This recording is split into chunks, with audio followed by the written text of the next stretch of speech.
There are thousands of federations and alliances and super federations, and they all have various agendas. Mankind must develop on its own and must take its own responsibility. So the way that disclosure is coming is going to be through the individual, a transformation in the consciousness that recognizes God within themselves.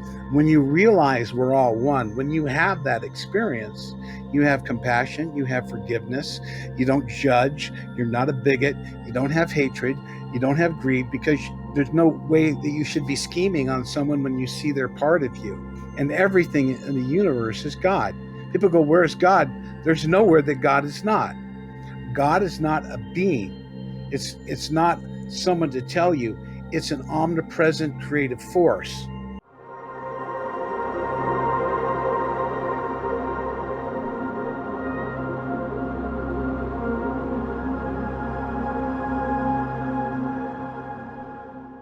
Welcome, everyone, to Cosmic Convergence, an experiencer-hosted podcast that balances introspection with the goal of learning the mysteries of the universe.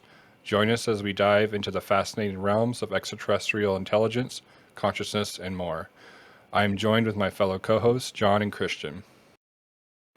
Today's guest is Robert Potter, a renowned spiritual teacher and UFO expert with over 45 years of experience. Rob has covered topics with metaphysical sciences to extraterrestrial contact with the Venusians. He's known for hosting conferences and interviews at Mount Shasta with leading figures in the field, sharing his knowledge and his personal experience with the world. Rob, thank you so much for joining us today.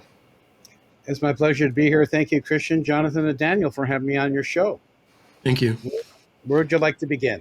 Would you be able to describe the first major event that shook your life, and how did that experience or encounter shape your perspective?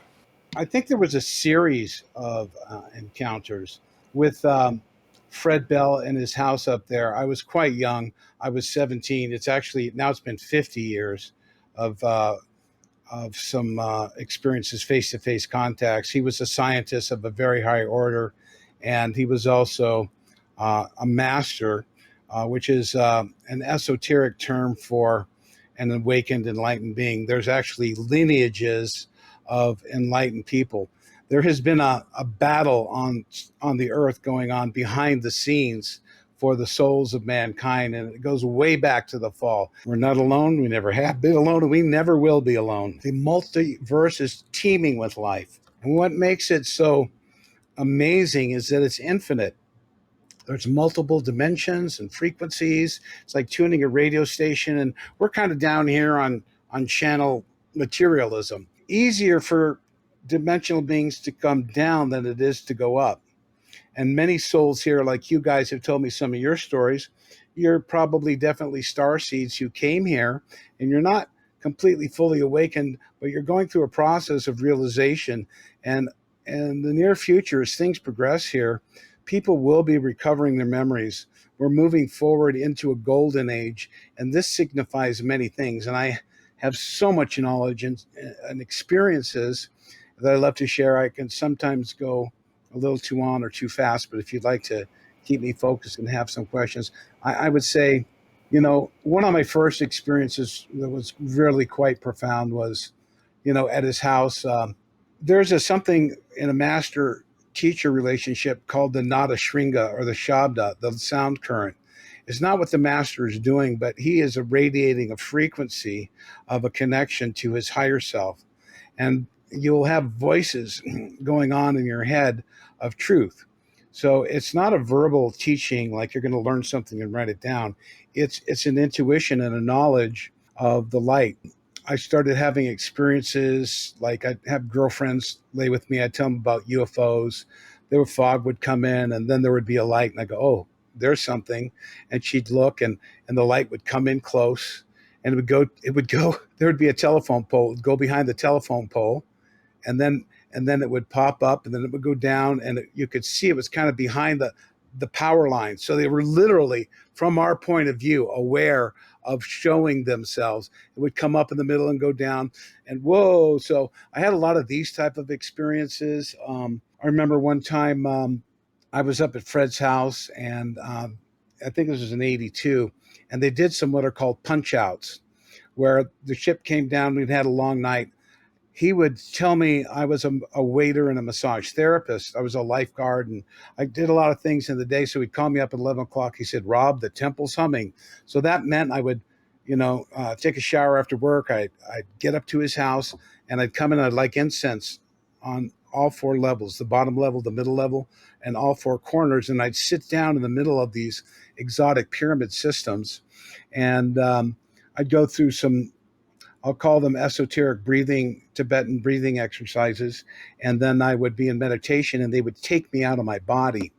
Occasionally, he would strike me on the back, as described by Carlos Castaneda with Don Juan, and I was being taken out of my body. I would watch the earth get smaller and light on the east, the dark on the west when I got that high. So it was like 2 or 3 in the morning oftentimes. So these experiences were often followed by, I'd come down and he'd look me over kind of with like an auric reading, and he'd go, you better take an Epsom salt bath. You need to ground. So it was very hard to translate these out of body experiences into physical. But I would be driving home, and a light would be outside the car, like maybe 10 feet, and pace me down the hill. I'd be going, okay, just look at it. And it was quite emotional for me. I lived down the hill about a mile and a half. I'd go in my room, and I lived in a little studio. And then there was a light would go outside my bedroom window. And I'd just say, who are you? Why don't you talk to me? Why don't you get out? What do what's the deal? I know I'm having these experiences, but I couldn't relate to it. And then as I went up to Yucca Valley, I had another famous teacher, and I had more profound, direct experiences where I was learning their ethics, their non-interference, their technology of watching and knowing every single thing you do if they want to. They don't violate your private personal space. It gives you consideration to pause on your moral and ethical character. I was a party animal. It was the 80s, groovy, man, Austin Powers, love, and, babes all over the place, 8 balls of Coke, that kind of stuff. It was the normal thing back then. But I really was on a spiritual quest. I always wanted to know the truth. So he gave me some books and readings. And so those are just some of the few experiences that, escalated into physically being beamed aboard a mothership in 87, and all the way up to 2019, and having a programmed contact with the Venusians, like these two women here. This is Lady Columba, and this is Lady Aurora, and they are ascended masters. This one was born in 1885, and this one was born in 1902. And the one on this one here, the beautiful Lady Columba, there's a book on my website. She had been serving in India during the Depression and Andhra Pradesh at the foot of the Himalayas in the Christian socialist movement, compassionately serving. And then she, as we moved towards the 50s, she was working with some famous contactees from the 50s, George Adamski, George Van Tassel, Gabriel Green, Dr. Frank Stranges, Orfelo Angelucci, Howard Menger, many others. So they came down in this photograph. They came down with my latest and greatest teacher, Dr. Raymond Keller, who lived on Venus for 3.5 months. Hey, you had mentioned their ethics and their non-interference. Could you go into that with more detail, Robert? I'm interested in how they view interaction with us. Well, the Venusians in particular, we're involved in the Galactic Confederation of Light. That is 601 worlds in 51 solar systems. That is the confederation that we will join. There are thousands of federations and alliances and super federations, and they all have various agendas. Mm-hmm. Each federation has an agenda. Each planet within that federation has an agenda. Each ET making a contact with the human has an agenda. And of course, the number one is the human's apperception and their belief system that can filter and can either not quite get the whole picture and others. And then the ethics is that they had to work behind the scenes because the Earth, we have a a higher dimensional administration of the earth in the sixth dimension, the fifth dimension. But now the good guys could come in and remove the 800-pound gorilla. And that's been ongoing for 12 years now.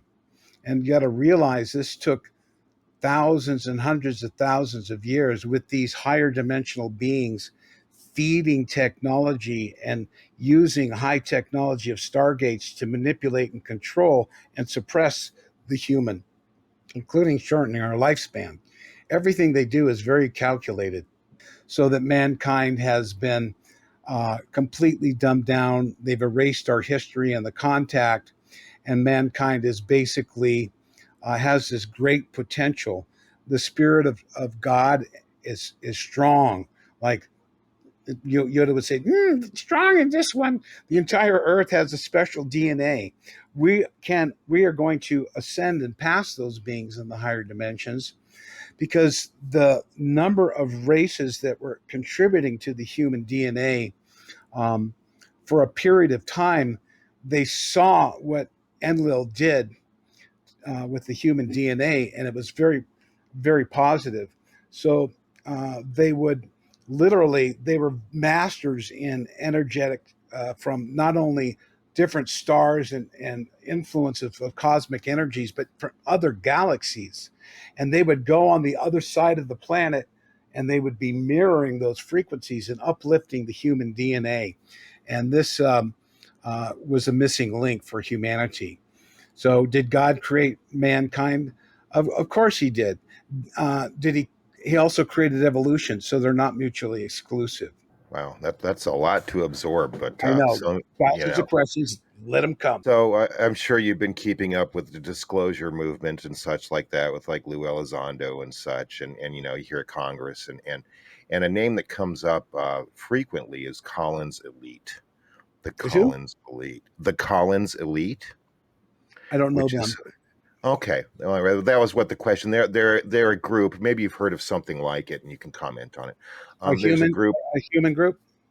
Yes, which within our government that is afraid of, well, I don't know if they're really afraid of, but they're withholding information from the public because of their religious background, that they don't want to have disclosure because of entities possibly being demonic in nature and all kinds of stuff like that, that they're withholding that information from the American public.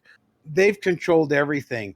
They have they have operatives who Mhm. are paid to tell them what to do, and they get the you follow when this guy tells you something. That's why all the quote disclosure and all the patriots and all that are they're managing you. They're never going to tell you the truth. There's never going to be any disclosure from the government.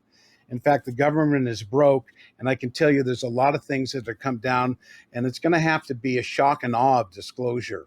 I would just not pay any attention to whatever the government's saying. I don't want to go political, but No. I can tell you there's a lot of people that they think are real and alive and going to save the day, the savior complex. They Mhm. control both sides. And it takes hundreds of millions of dollars a day to run a third world war. It's not going to be allowed. So all of the nuclear bombs have been disabled. There's nothing they Mhm. can do. It's a slow battle of attrition, and mankind is already free. We can move forward. Whoever the guys are that want to tell the truth, just do it. They're afraid, oh, we have to go into secret meetings. It's all nonsense. The very highest elite in the secret space program and in the elite families in Davos and these elite monetary groups that control the entire world's corporate structure and all the media and all the television and all the science and all the education and everything. And that includes withholding it and keeping the information for themselves and suppressing free energy and maglev trains. It's very sad. So there are different groups of lineages of spiritual beings. There's cloaked cities that floating in the etheric plane off underneath the ocean. There's all kinds of what we call breakaway civilizations that are now infiltrating to dismantle within this dark infrastructure. And for the most part, humanity is, completely ignorant. and they're going to have to wake up. It's going to be very challenging for them to understand everything they've been told is a lie. In this talk about disclosure, because that was leading up to one of my questions. It's kind of a two-part question. Is that because I agree with you? I don't think that the government is going to disclose anything. They're not going to admit to lying to us, even though that's what they've been doing for so long. But based on your experience and what you've been learning, how do you think disclosure is going to happen? Because and you can correct me if I'm wrong, I think that it's going to be either catastrophic or a blend between catastrophic and also individual disclosure, meaning people having their own experiences. Even Daniel's had a friend who wasn't into this stuff, and she got an experience recently, and that blew her away, and now she's talking about it. And for me, I've had personal experiences just last year. First time I had astral stuff before, but last year I had the first two times where it was a physical experience. Started off in like sleep paralysis, but I actually physically felt myself lift off the bed.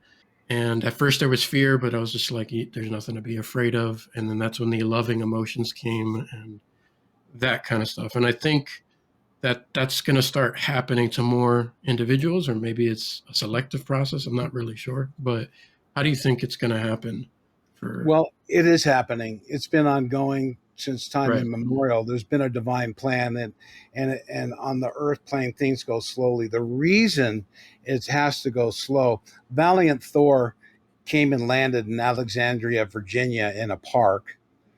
He pushed a button and clicked his spaceship on invisibility mode, and a policeman saw him and held a gun, and they have a way of just doing the Jedi. I mean you no harm. Just relax. He says, I mean you no harm. Take me to your leader. They got to the police chief. Then the sheriff got in. Blah, blah, blah, blah, blah. By the time he got to the Pentagon, they had 20 people claiming, around him. They went on the train to meet Eisenhower.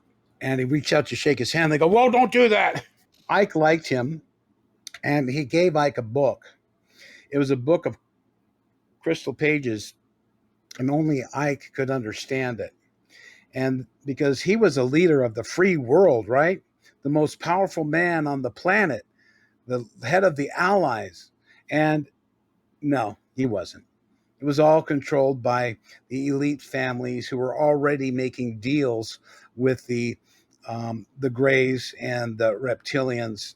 So this has been a theatrical performance, but the Venusians had to offer to the governments. They offered them free energy and health, science, and learning from them in the ways of culture and to get rid of the pain and the suffering. But this would not serve the agenda of the greedy elite power brokers. And it's so very sad to say that they could not interfere. They can't force themselves on us because, like, be a benevolent dictatorship. Mankind must develop on its own and must take its own responsibility. So the way that disclosure is coming, Christian, is going to be through the individual, a transformation in the consciousness that recognizes God within themselves. When you realize we're all one, when you have that experience, you have compassion, you have forgiveness, you don't judge, you're not a bigot, you don't have hatred, you don't have greed, because there's no way that you should be scheming on someone when you see they're part of you. And everything in the universe is God. People go, where's God? There's nowhere that God is not. God is not a being. It's not someone to tell you. It's an omnipresent creative force. And when we look out and we see billions and billions of galaxies, each of those galaxies has a being that created it. That is called the creator sun. And that green is an image of the infinite creator, just as we are a reflection of that creator. And so we are in the divine image of this universal presence, just as every other aspect of conscious, be it a rock, a tree, whatever. This so complex. At the same time, it's so simple. And they've sent great teachers have come to us. The gentleman I met, Alon, who's 2,400 years old, was born under the reign of Darius the Great. He was a high Magus Zoroastrian beekeeper. And he, like these women, translated to Venus. He was taken up because of his kindness and his good works. They put something on your head when you're getting old and about to die, and they download your memories and they create a clone body for you. And the woman on this side died in 1995 at the age of 93. And she said, I'm not going to die. They took her memories and she woke up in this beautiful new body. And so they serve the earth, great compassion. They're not about any fame or fortune or silver space shoots. They work behind the scenes, enlightening and getting people to learn the truth of forgiveness and love, and basically the teaching that Jesus the Christ taught, which is get rid of all the covenants, see God in everyone and everything, recognize you're all brothers and sisters, and is this so hard to do unto others as you would have done unto you? Yeah, sorry. We're so materialistic, and we have to be kind to our fellow man and show patience. This, above all other things, is what's going to bring about disclosure. We cannot judge the homeless person on the street. We have not walked a mile in his moccasins. The trauma he's felt, the racial prejudice he's felt, the horrible things that have happened to the women and the homeless people and the people who resort to drugs, which is engineered, of course, to destroy humanity, the social engineering of breaking down the borders and creating racial tensions and pitting people against each other. We have to stop listening to the negative programming. Thank you for sharing that. And I also wanted to say that I agree with you with the, especially the part we're mentioning that we're all one, and that's something that's come up in my research in near-death experiences, because what comes up is the life review, and I've mentioned this many times, where people, especially if they were not a very pleasant person in their life, and they ended up seeing all the harm they caused to someone, also the good, not out of punishment, but then they come back from that experience now realizing, hey, when I hit that person or when I hurt that person, I'm literally hurting myself. And it's not a metaphor or euphemism or anything. It's literally true. So it's just like, if you have a race of beings that already have that knowledge, and I'm sure they do, about what happens after the soul leaves the physical body, then it would be nonsensical to hurt other beings or any being, whether they're advanced or not. So The moon base commander that I met, who went on the tarmac and met Eisenhower in 1954, warned him, and they warned all the world leaders in Russia and China and Germany and all around the world about the dangers of nuclear power. They gave them documents for them to research, and they said, if you continue this nonsense of nuclear weapons, you will precipitate an axial flip. That's a 5,000 foot tsunami, and we go down to the South Pole, and the South Pole comes here. That's why we don't see many of the history. Most of it's underwater. like wiped events, like we get wiped out because of like a flood or Kind great of. flood. Yeah. Yeah, Okay. it's a cyclic change. In the future, we'll have floating cities. Our technology will know what's happening. We'll be members of the Federation within 500 years, I'm sure, and that will not be an issue for us. We'll evacuate or make conditions for that transformation. They've also told me that this year there will be a major event that the Earth will never be the same, and I don't have any idea what that is. It could be a solar flash that could initiate memories of star seeds to remember past lifetimes or experiences in out of body. Many people are being prepared in what are called night classes, where you're taken aboard ships in your astral body, where are being trained and taught certain things. So there's these type of things going on. And the final one I'm going to tell you on a positive note, and I'm going to invite you to Mount Shasta. But in 2026, on the anniversary of the founding of America, there will be what is called, we call them a UFO flap, a lot of UFOs. They'll be around Mount Shasta, the Grand Tetons, and Sedona, Arizona, and many other places as well. I'm going to guess James Gilliland's and Mount Adams will also be a place where these and all around the country. I think it will become pretty well much unhideable. And this is a general progress that humanity has to become aware. We've got enough TV shows and disclosure that we're kind of ready for it. And what will happen is individuals, and they're not going to always pick people like me, but a housewife who's never had a contact, never thought of anything in her life. Next thing you know, she'll be going up in a spaceship, and you know, she'll come down and we saw you go up in a spaceship, and they're like, she goes, "Wow, it was awesome." And they, look, there's nothing to fear. They want to help us here. We, they suggest we do this and that, and listen to this little message here, and they speak for themselves. I have over an hour and a half of messages for them, and why I'm doing that, I'm going to share screen.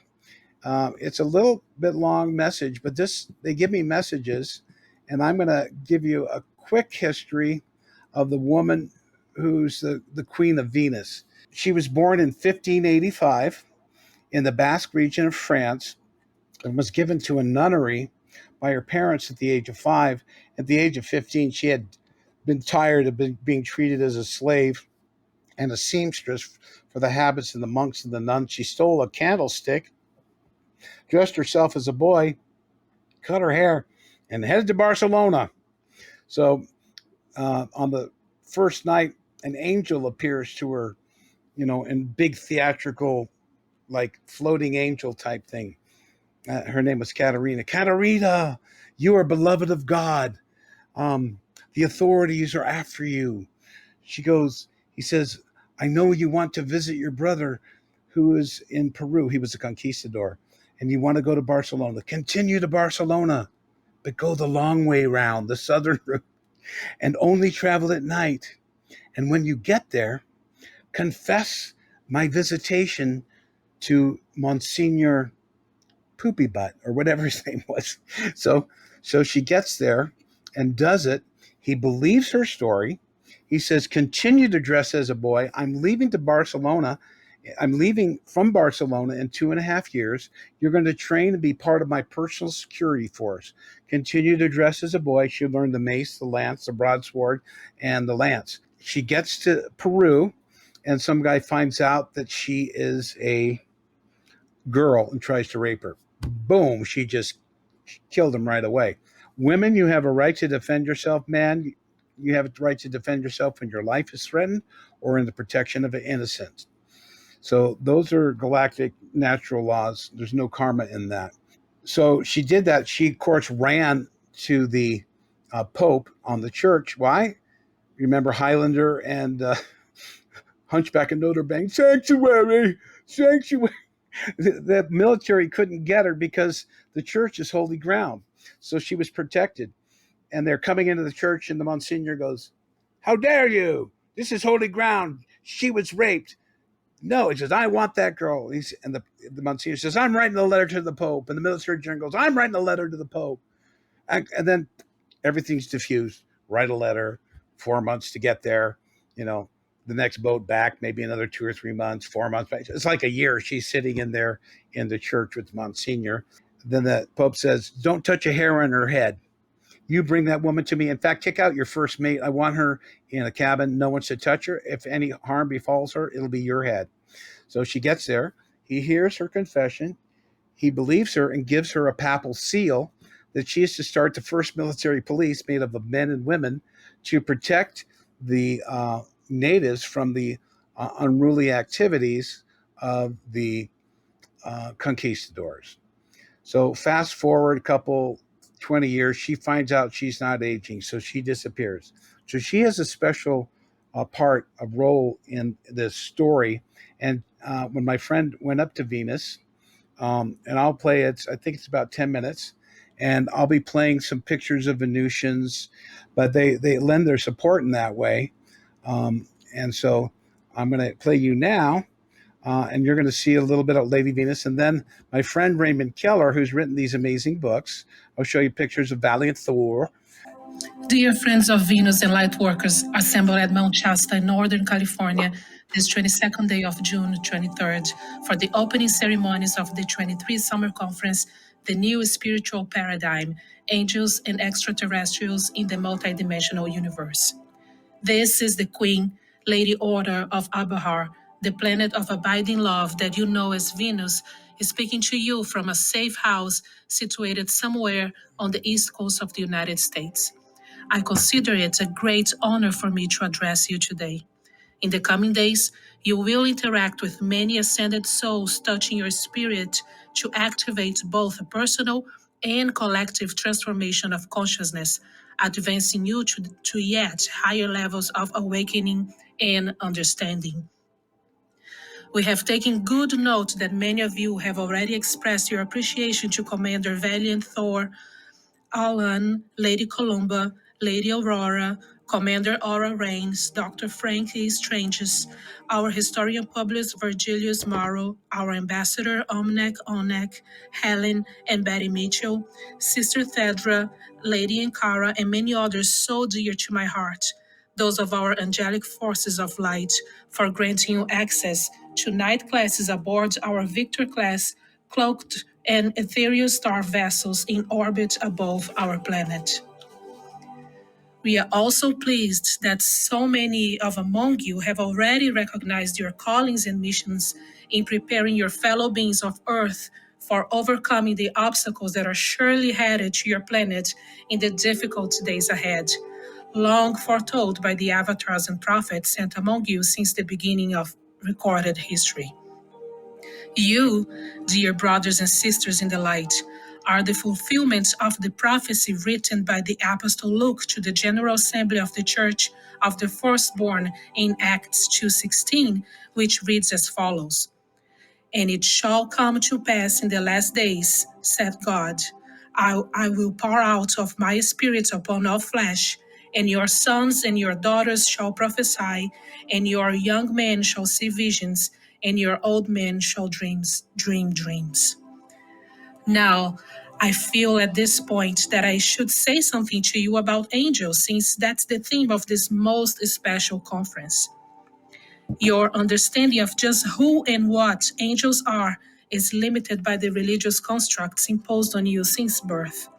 Apart from the atheists or agnostic, however, most believers in God and a hereafter can acknowledge the existence of a heaven or pleroma populated with both some of our dearly departed ones and a class of highly evolved spiritual beings commonly referred to as the angels. The word angel is derived from the Greek angelos, which simply signifies messenger. In the Bible, Standard King James Version, we find a compilation of 66 books consisting of 39 in the Old Testament and 27 in the New Testament. We know that angels, therefore, are important insofar as they are mentioned 273 times in 34 of these 66 books. And in all of these references, we find angels always presented in the context of being otherworldly visitors of a primarily spiritual nature, but having the ability to appear to humans, in most instances, in a form similar to that of the human body, with slight variations. Reverend Dr. Frank E. Strange, who lived on Earth from the period of 1927 to 2008 and now resides in the Crystal City of Azure on Venus, was once director of the International Evangelism Crusade of Venusian, California, and a globally recognized authority of the subjects of extraterrestrial life and flying saucers.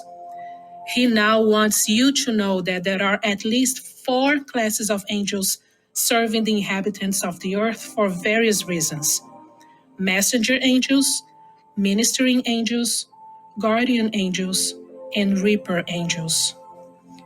These otherworldly entities frequently show up in the lives of human beings during their times of special need. Perhaps they will come to you in order to bring you safely through some distressing or dangerous situation, or perhaps to warn you of coming trials or catastrophe ahead. But in most cases, An angel will come to bring you words of spiritual knowledge, delivering secrets of the celestial realms, essential for your physical or spiritual salvation and eventual exaltation. Of course, these angels bring all of us such cosmic gnosis, not of their own accord, but as directed by the Father of lights. And then, there is one classification of angels that long ago lost their privilege of serving humankind. These are the fallen ones, about 1/3 of the hosts of heaven that came from all four of these aforementioned categories of celestial servants, but put themselves in rebellion to the creator of the universe and were, as a result of their defiance toward God, ousted from heaven. These are the ones you have to look out for, my friends, as they are lurking in all the dark corners of your world, ready to pounce on you like a roaring lion.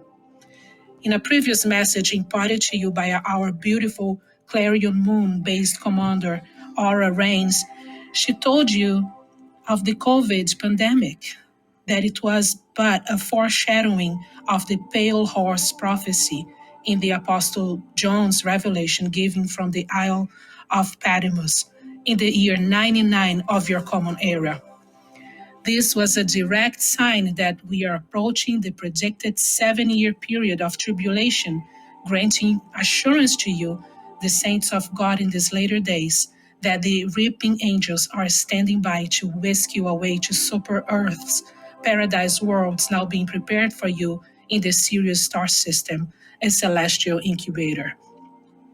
And all of this in order that you be saved from alarm and danger when the 4 horsemen will ride across the sky and the blast of the 7 angels' trumpets will announce the pouring out of the vials of plagues and destruction upon the earth, such as have not been seen since the days of the prophets Noah and Moses. It's very important to act while there is still time. About these angels, they also appear to herald the birth of very important figures, or even those who would be emerging on the scene. Sometimes they would come to caution the world about an enemy who could potentially threaten it. That is another scripture from the book of Revelation, chapter 14, verses 6-7, which has great importance in our day. It reads as follows: "And I saw another angel fly in the midst of heaven, having the everlasting gospel to preach unto them that dwell on the earth, and to every nation and kindred and tongue and people, saying with a loud voice, Fear God, and give glory to him, for the hour of his judgment is come, and worship him that made heaven and earth and the sea and the fountains of waters." This will be the last call, the last chance for many to escape in the rapture of the saints, the terrible calamities coming as foretold in the remainder of chapter 14. Do not hesitate to sound the voice of warning throughout the land. These visitors have been appearing since the beginning of time. If you go back into ancient history, you will find that in many cultures and civilizations all around the world, there is evidence of otherworldly visitors with wings who would come to speak with important figures on earth in whom they felt could help them in carrying out the contents of their messages. The wings, of course, quote unquote, are representative of this being's ability to fly. Overall, we know that there were messengers that came throughout time. And I will let you in on a little 4th dimensional Venusian secret. These angels also came to earth in and out of time. There was no partiality shown in the deliverance of the message geographically or spiritually. And so, do you want to know who is that angel flying in the midst of heaven? You, the light worker, are that angel. In fact, you were called to be an angel before you were ever incarnated on the earth plane. And that is your calling, dear one, to be a messenger of the light and spread the gospel or good news of the coming degrees of glory and exaltation that await each and every child of God, should they step up into that marvelous light. And please keep in mind Dr. Frankie Strange's and Lady Ankara's favorite verse, Hebrews 13:2, which clearly explains each and everyone's highest calling on earth's material plane. Be not forgetful to entertain strangers, for thereby some have entertained angels unawares. Exercising kindness is the key that unlocks the door to celestial riches, both abundant and eternal. Hold on to your heads, dear ones. We are all in for a real roller coaster ride in the next decade. This is the Queen, Order of Abrahar. Thank you for your kind attention. It's cool to hear a voice. Yeah, It's very cool it's to hear a yeah. voice. I have videos too. The moon base commander, um, he was working the American and French Revolution and the Caribbean Revolution. She was working with Benjamin Franklin. See, the Freemasons of that era were the good Freemasons. They were Benjamin Franklin was the resistance. He was the head of the Venus Lodge, and of course, the Morning Star, or that's associated with the Freemasons, is Venus. So the Freemasons were learning esoteric truths, and I asked her, I said, "Did you teach Benjamin Franklin about electricity?" And she kind of said, "Well, I may have led him into areas of research that led to that discovery." Right, little And I hint. said, yeah, and I said, "Did Thomas Jefferson know you were a Venusian?" She said, "The tall, intellectual Virginians suspected I may have been from another realm." One time he was coming home from a day on the farm, he had his big place there, and he went into his locked study. No one had warned him anyone was in there.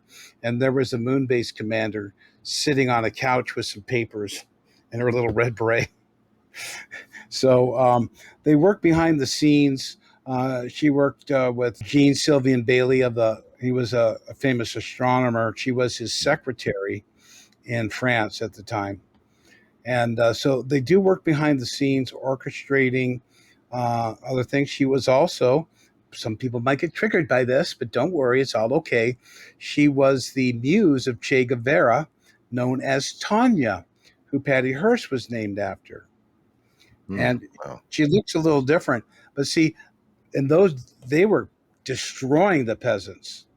They were fighting back for their lives. So, she had done as much as she could, and they sent a major bombing run there. So she beamed out. I don't know if anyone else was killed at that time, but she had done the best that she could. They do believe in a different type of financial system, which we may or may not adopt. There's a lot of things. That's a whole nother discussion, of which I've been training, and I'll be helping people understand that process as we go into the distribution of unlimited funds of resources. On their world, they have an economic system that's based on credits. It doesn't have to be backed by anything, because they work as one people in the universal mind, and lots of stuff there. So, any questions? I mean, did you hear some of that stuff there, and perilous times ahead, and you I know? had a question actually. I was going to ask you off camera, but I don't care anymore. So a couple weeks back, I had a dream, and this correlates with something she said that I'm curious about. And I haven't had any weird experiences or anything with beings for a while. And a couple weeks back, I had a lucid dream where I was walking through a neighborhood at night that I didn't recognize, and all of a sudden there was a craft there. And all of a sudden, I was just given the awareness that I was taken. I don't remember being in a craft or seeing any being specifically. And then I was on a planet of some kind that I couldn't call Earth because it looked a little different. Very vibrant Earth. The ground was like a yellowish color to it. The greens are just more green. I don't know how to explain that. And there were tools there that were set up for us. And then that's where I heard like a male voice speak into my mind, and he was telling me and giving me the understanding that that was set up for us. And he said that there was some kind of an event and he had taken us, and plural, like other people, including myself, outside of time to put us there for whatever reason, and that this was set up for us to continue, like flourish. And me, knowing the world that I live in, I was like, sign me up, let's do it. I was like ready to just let go of all the old stuff. I told the guys and they left. But that stood out to me because you mentioned that. And this is exactly what this individual had told me, which was very interesting. And then I woke up and I was very disappointed. But Well, that sounds like I will say that's a prophetic dream of sorts, because look, they evacuate worlds all the time. This is nothing for super federations. They wait to the last minute, um, and they have their representatives. Those are the chosen, the star seeds. You're probably on one of your last incarnations. You generally will have 10 to 14 incarnations in a mission on a world, whereby you learn and process, and some lifetimes you may fail, you may become a thief, a murderer, or you may you know be a contributor in a positive way in some aspect of the societal infrastructure or something. Everything is about having experiences. No one ever dies, everyone always goes on. You don't take anything in the material world. All those people, I love to watch these real estate shows, $1 billion homes and 30 cars, all these ostentatious displays of wealth. And you're going to get none of it when you go. What do you take with you? You take your honesty, your loyalty, your patience, your perseverance, your continence, um, your charity, your faith, your courage.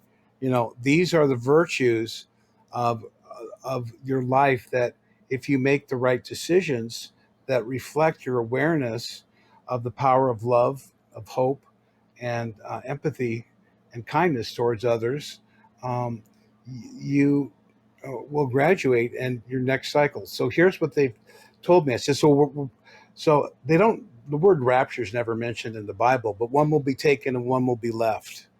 And so what that means is, I said, so where are we going to go? I had the vision when I was very young. The first one was like, I thought I might left behind, because in my very first vision, they said, I was questioning my mom, the earth is so crazy, what's going on? And she goes, what's out there? And she goes, it goes on forever. And I go, I can't go on forever. And she goes, really? What's out there, Robbie? A chain link fence? What's on the other side? So I went downstairs and I was thinking, and a light went in the window and it said, everything's going to come to a head, and the earth will be evacuated.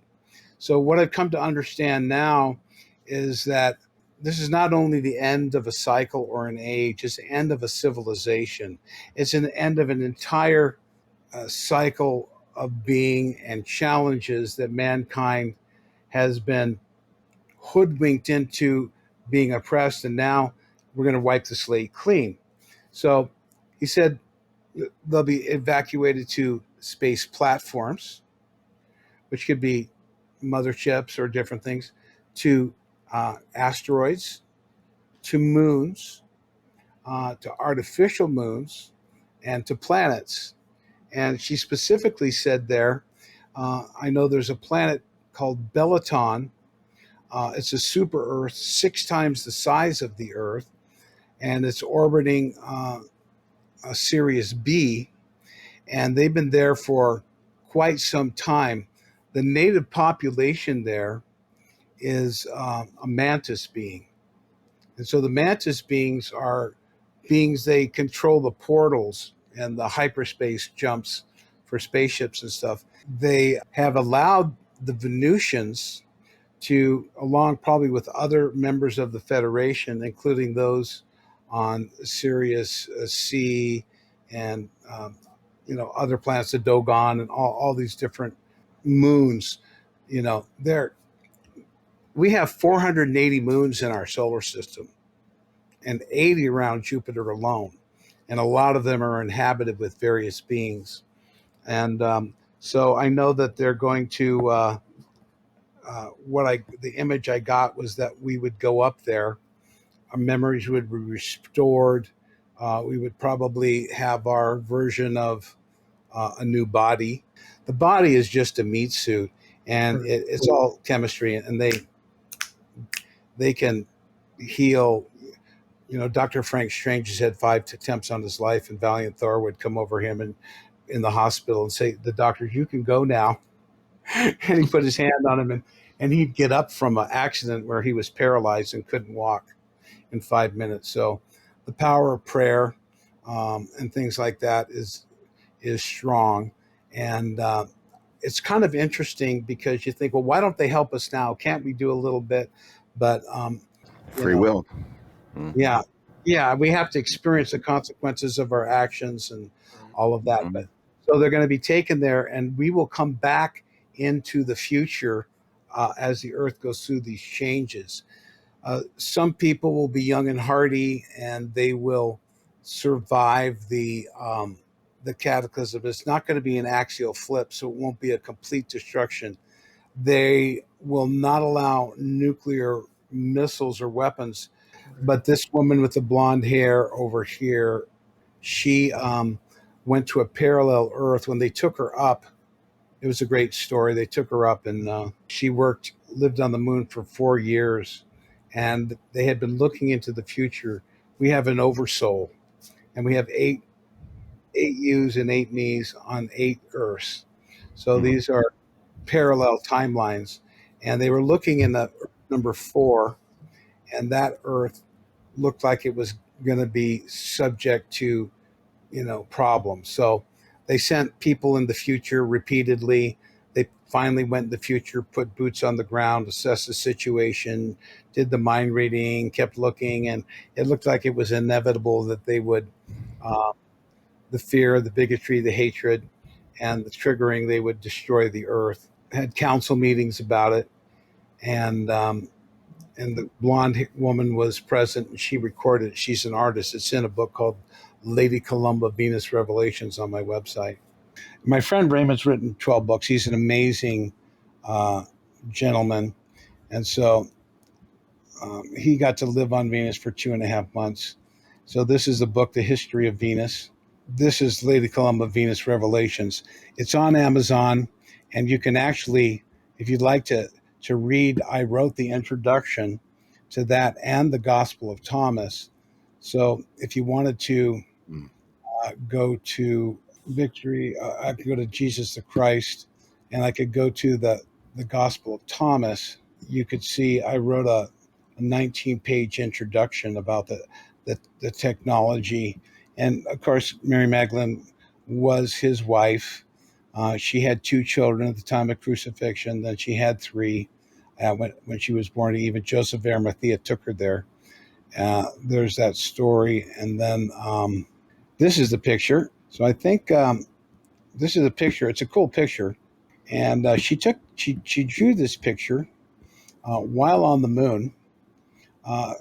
This picture was actually on a cloaked ethereal star vessel that's invisible, where he had a solar council meeting. Check this group out. So you heard about Corey Good. There's a blue avian. Mm-hmm. This is the moon base commander whom I met. Was also Tanya, and she's also met Red Beret you mentioned earlier. Yeah. This is Vorton, quite a tall being. Vorton stands for Venusian Observation Range. Look, we have a little Ganesha being here. This is a turtle-like being, and he has like 6 eyes. This is an interesting character. The Ganesha is from a moon on Saturn. Now, she drew this book. This pictures were images were drawn in 1961. She tried to release this book as fact, but they would not. They wanted it to be fiction, so she didn't do it. She came down and gave that book to Raymond when you saw the 2 pictures of them. So here's this is Alon, the security chief. Answer some questions here. So there's a lot of stuff in here. Basically, I'm a postman delivering a message. As long as I'm honest, I don't try to get my ego into it and to embellish, and recommend you can look into the secret space program, the cosmic plan. This is the long-term overview. I know about, you got these, here's a secret space program. a guy that contacted me who actually put these parts together. Hmm. And he gave me access to all these images. I think I was the first person to bring these out. I'd seen some of them. This is the TR3B hyperspace one that goes up. And then you come down here. This is an Antarctica image going in, CIA drug dealing for dollars. Here's a government created spaceship. He told me that I got to be very careful in there. Can't have one dent. Everything has to be in there. So I explain how this took place. These are some very high technology. This is a little smaller spacecraft. Some people call it a DART, or it's called the Aurora. Uh-huh. And then these are scramjets, and they have the ability to fly in outer space. They don't need a space shuttle. It's ridiculous. Here's a government EMP weapon that they can use. This is a TR3B again. There's the Aurora going into hyperspace. We own the night, blah, blah, blah. Program. I love this is a great one here. So this is a core. They're trying to, this is a MHD magnetic hyperdrive.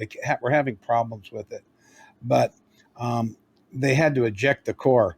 So it was up near Russia, and they had to race there. The Russians were around, so they couldn't extract it.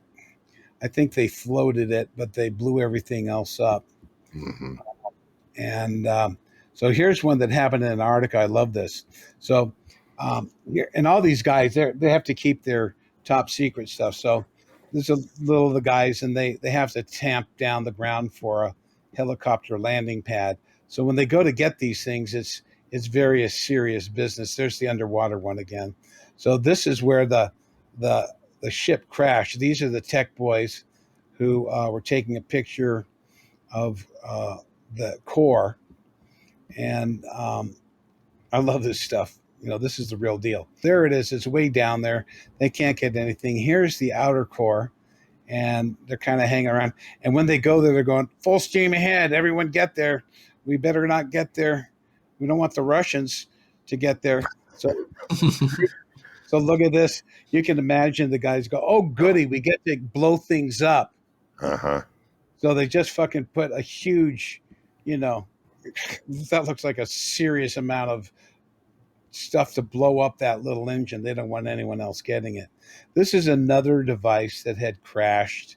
And so they go up there, and they, all the guys on board there, it's neat to know. Some of them, they monitor them. This is an area called S4, not Area 51. This is kind of heading towards Bob Lazar. No, Bob Lazar, no. He was Area 51, but this picture is taken as a MHD leaving that base there. Got another one there. So there's a little chemtrails, blah, blah, blah. And this is a lightning storm. They have a lot of weather manipulation, too, that they like to use. Mm-hmm. So I'm showing the technology here of what they do. So this is the USS Los Angeles. It's a UFO type one. And, elites get to go on spaceships to the moon and blah, blah, blah. These are little fancy arrogant. This is another one. This is a vortex machine. It looks kind of fake, but it's real. So there's that one. They're going on to see what it looks like. This is the interior. I think it's the SS Los Angeles. I don't know. But here we are in Iran and Iraq. They had mind control frequencies that they would put over the Iranians during the Gulf War. And then these things would just blow up any base. They'd warn them, get out, surrender now. And, if they didn't, they just blew them to smithereens. So this is the black secret space elite military. Yeah. There's some pictures I haven't seen before in this. I haven't seen many of these. This is very similar to, this is taken from the Philadelphia experiment on board. This is where you get the name Black Sun. So they're opening up a portal to darkness. And here is the Philadelphia experiment with the USS Eldridge in the middle. And we're going to take you through it starts to go invisible, and then poof, it's pretty much gone there. And here we see Valiant Thor, who I met in 2003. I met him in 1982. He came in with another gentleman driving and three beautiful women in the mint condition 1957 baby blue and white 57 Chevy, again at a TikTok in Yucca Valley. A lot of times I'll hear like on social media, oh, this is old news, like Project Paperclip. But to people out there, it's new. The first time they've heard it. And we've referenced a lot about Valiant Thor. And there's going to be a lot of people out there that really have not had any knowledge about Valiant Thor. And this is the first time they've heard about him. So I know that you briefly mentioned that you had an experience with Valiant Thor, which is super cool. Tell us a story about Valiant Thor. So Dr. Frank Strange's was a Secret Service agent and investigator. And this was right before Dr. Frank Strange's first trip aboard the ship. He was at his house in 1968, shortly before Bobby Kennedy was killed. And Bobby Kennedy, he knocked on his door and Dr. Frank was kind of funny. He said he opened the door and he looked down. Bobby Kennedy was really short. He said, Dr. Strange? He said, Dr. Strange's. And he goes, I hear you know who Valiant Thor is. I want to talk to him. I want you to get him here now. I want to know who killed my brother. Pretty imperious. And Dr. Frank Strange says, would you like to come in? So he brought him in the doorway, closed the door. He didn't even want to do anything. He just stood there right there. You get him here right now. And he says, where is he? He says, I don't know. He says, get him on the phone. He says, I can't do that. He says, listen, the only way you can talk to him is you can write a letter and I can give it to him. I have time to write a letter. He says, you can leave. So he said, okay, I'll write a letter. So he went and wrote a letter. He sealed it. Valiant Thor, a couple hours, came in the room, materialized. It makes a little sound, kind of like a thunder. It's like a clap, like a shh. He materialized. And he gave him the letter. He held it to his head, and he said, thank you, and dematerialized. And so, they have this way. He didn't have to make an appointment. He's at the wherever he was before he was shot. I don't think he was in that hotel. It's somewhere else. He just walked past security and just said, okay. He would just say, like, step aside. And he knocked on the door. And he goes in.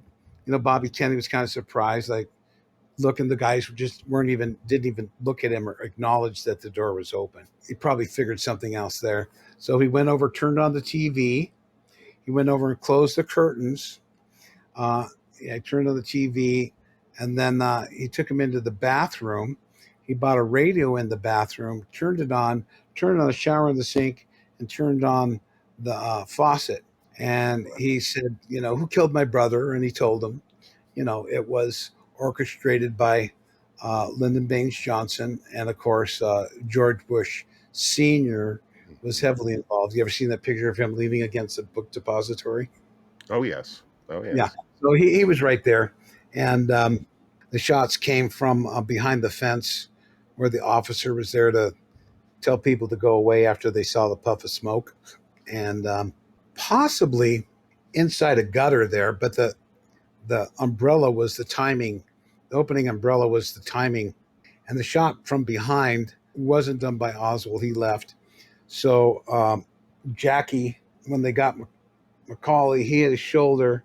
And then Kennedy, he was shot in the throat first. And then there was a guy named William Greer, and they had a big limousine, and he had a fish pellet gun. And he turned around with it, and he shot Kennedy right in the head and blew his head back, along with probably other things. But that was a fish pellet gun that was poisoned to kill him. That's why Jackie jumped out. Oh, no, she jumped out to grab his head. No. I don't think so. So and they called the CIA guys off right before they went into Dealey. So, she had to watch as her husband's murderer was sworn in. So he was in contact with the Venusians. I don't know to what extent, but he basically did not want to continue bringing home heroin in dead soldiers' bodies in Vietnam. And when they found out they lied about the Bay of Pigs, he wanted to disband the CIA and change the financial system, and that assured his martyrdom. And so Dr. Frank Strange's the next day, Valiant Thor picked him up. And the first time he ever saw him after he met him at a church where he was talking about Valiant Thor, and then this black woman who was the secretary said, Dr. Strange's, and he said, just a second, I'm signing my book, Saucerama. And he said, Dr. Strange's, come here. And he goes, yes. She says, do you want to meet that man? And he goes, yeah, just come with me. So they went into the rectory, and she said, you meet me tomorrow morning outside your thing. You'll be there 7 a.m. sharp. You'll follow instructions. You follow instructions and follow instructions. So that was the first time he met Valiant Thor.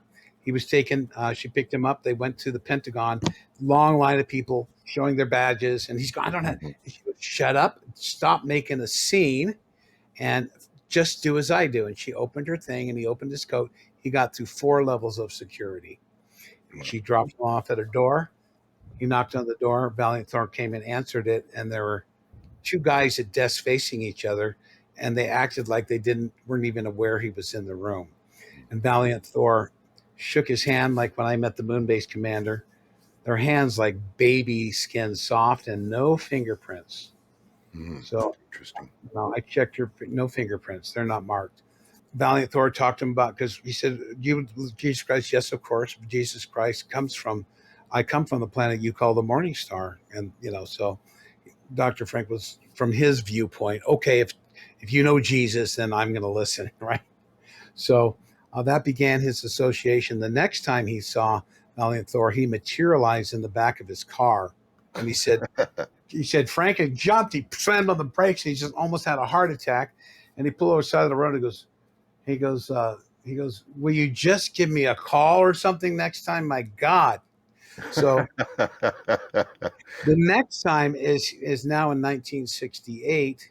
First time he went on board the craft in 68. So Valiant Thor picks him up the day that Bobby Kennedy in the morning, and they drive down across the border to San Felipe, Mexico.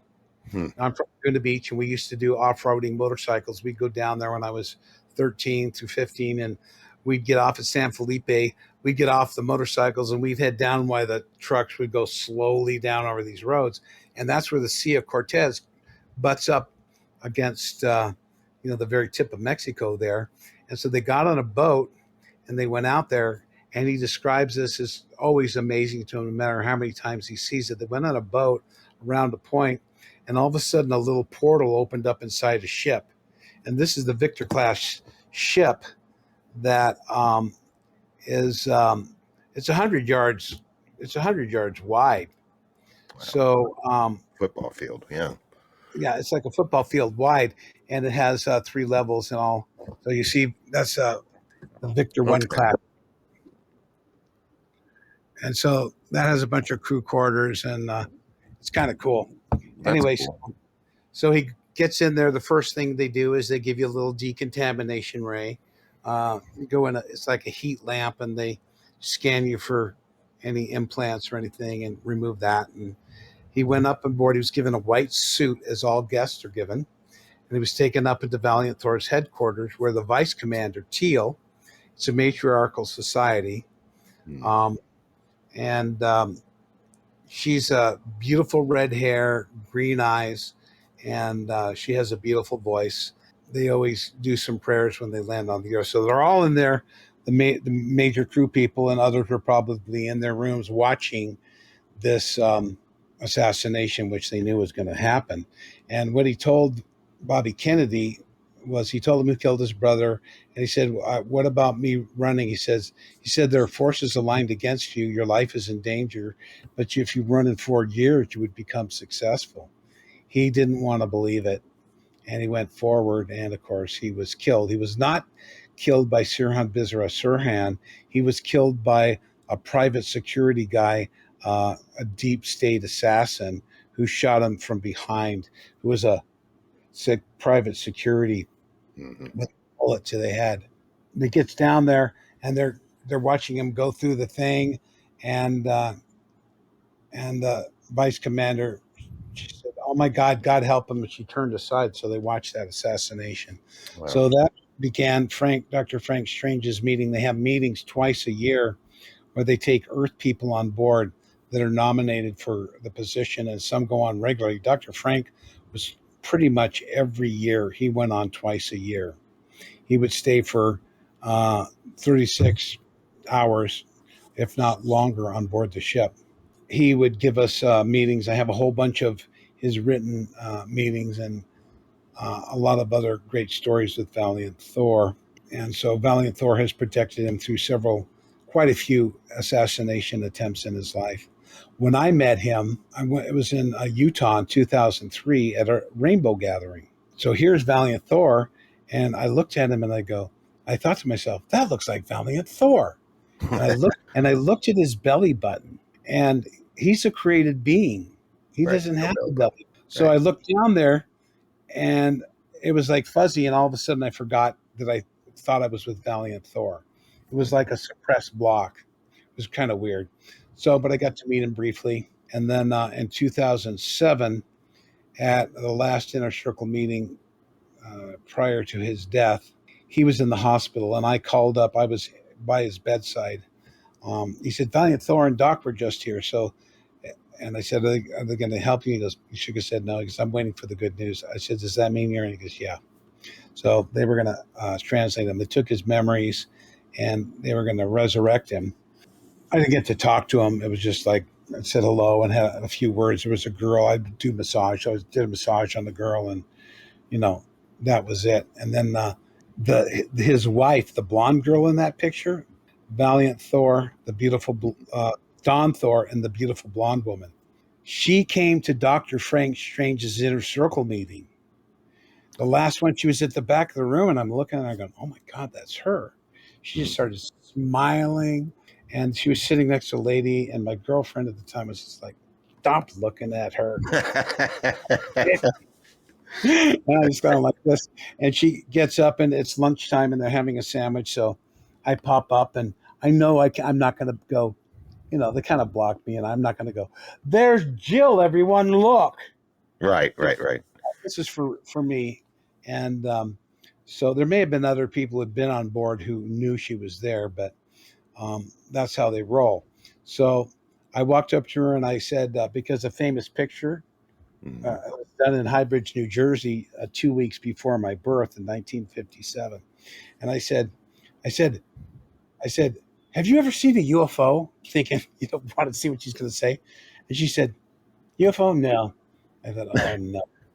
Not going to say anything. She said, they hate the word UFO. She said, I saw a spaceship in New Jersey once. Boom, my little lights lit up, and we had a conversation for about 10 minutes. And she was asking me, this is 2007, what do you think about this new Jasara thing? And I said, it's going to take a lot more than money to heal this world. She goes, you're right. And then she went outside, and I kind of followed her. I noticed she was wearing stockings.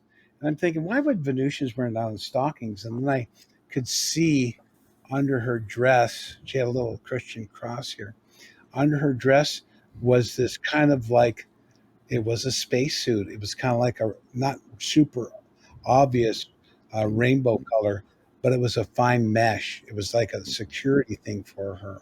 So I walked outside, and she's on the phone. She goes like this, and then she just walked off into the Rio. So I met Dawn Thor, Valiant Thor, and her. So I met all three. They are going to need awakened people as things start to devolve in the societal infrastructure. We need calm and peace. We don't want chaos and hoarding and Mad Max. What's going to happen when things start to go down? Are we going to get guns and start hoarding? And no, you're going to open your doors and you're going to help people. Even if you die doing that, that will garner you the ascension. Yeah, So not hoarding toilet paper, right? Yeah. I can't. I do have 3 cases with my Patriot supply of food. I'm sorry. No, that's okay. I remember when that was going on. Just a little side note, and then I guess we could probably. I mean, we're almost at 2 hours. Yeah, Like we can wrap it 30 up. seconds. But Yeah. I remember when the pandemic was going on, I went to a dollar store, and when I walked in, there were 6 packages of toilet paper, and it was right in the middle of pandemic. I bought 3, and I left 3 because I was like, well, there's no way that, excuse my French, there's no way that I'm going to be able to wipe my ass with as much as I've got. So I'll give somebody else the opportunity to wipe their ass. But that's that kind of the One of point, those though. bidet things, I don't even need it. There you go. See, if my house had one, and hey, TMI. it's more green. But I mean, that's the way it should be. Is that if the world is thrown into chaos, what should we do, right? Well, of course, the thing is to just go with the madness and just join the madness and be part of it, or it may be detrimental to you. I'm not saying be foolish, but if there's a neighbor that's definitely in need, then it's better to work as a team and help each other out than to be, hey, me, and do whatever you do to that other person. I mean, that's showing love and compassion, which is really the message, I think. Wouldn't you agree, Robert? Absolutely. And I want to thank you guys. I did, like I said, I do just go into these stories, but in these stories that I tell you, my personal experiences, you can glean the interaction and behind the scenes and the preparations for this coming period, which is going to be challenging for us. So not everyone's cataclysm is all at once. It's going to take place in various locations depending on where you're at, and by listening to your inner voice and meditating, you can prepare people who are ready for this message. Let's just be kind to each other, and thank you so much for having me on it. thepromiserevealed.net. Check it out. No matter people's religious background or no matter people's experiences, I think we can all agree on being able to love each other and be able to hold hands through the different challenges that are going to be coming down the pike, and that it's exciting times for all of us. And so, yeah, again, I really appreciate you, Robert. Thank you so much. Thank you for being so patient with me and having me on. Everybody, hope you enjoyed the interview. It's a lot of information that's kind of mind-blowing. Do your own investigating, and I hope you like, share, subscribe. Also, check out Mr. Potter's works, website, and we'll see you next week. Take care of yourselves. Love you all. All right. Thank you. God bless you guys.